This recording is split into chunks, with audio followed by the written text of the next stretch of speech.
সম্মানিত বড় ভাইরা, আমি কিন্তু কোনো শিল্পী না, কোনো কিছু না, ওই সাধারণ একজন মানুষ। আপনাদের মতন বাঁচতে চাইছিলাম, আমাকে দেখেন ভালোভাবে বাঁচতে দিল না, ভালোভাবে চলতে দিল না। আমার জীবনটা একবারে পুরোপুরি নষ্ট হয়ে গেছে। আমি নিজে নিজে এখন নষ্ট ভাবি। কেন নষ্ট ভাবি জানেন? মানুষ কখন নষ্ট হয়?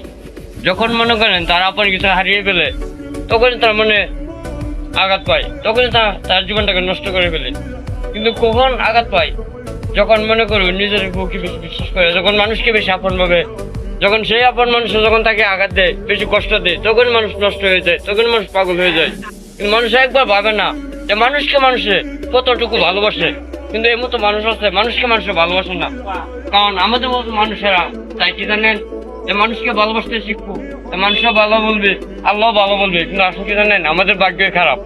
আমরা মানুষকে ভালোবাসতে চাইলে কেউ মানুষ আমাদেরকে ভালোভাবে না, ভালোবাসে না। আমাদেরকে দেখে অবহেলা করে, আমাকে কষ্ট দেয়, আমাদের মতো মানুষকে আমাদের সাথে তুলনা করে। তো সময় তো বড় ভাই, আপনার অনুরোধ করে বলছি, মানুষকে মানুষে ভালোবাসতে শিখেন, মানুষকে মানুষ আপন ভাবতে শিখেন, মানুষকে মানুষকে ঘৃণা করবেন না, মানুষকে মানুষকে দিকে অবহেলা করবেন না। তাহলে আপনাদের আখিরাতে শান্তি পাবে না, দুনিয়াতে শান্তি পাবে না। আপনাদের জীবনটা পরকালে নরকালে কাটাতে হবে। বুঝি না করে আপনারা সতর্কভাবে চলবেন, ভালোভাবে চলবেন।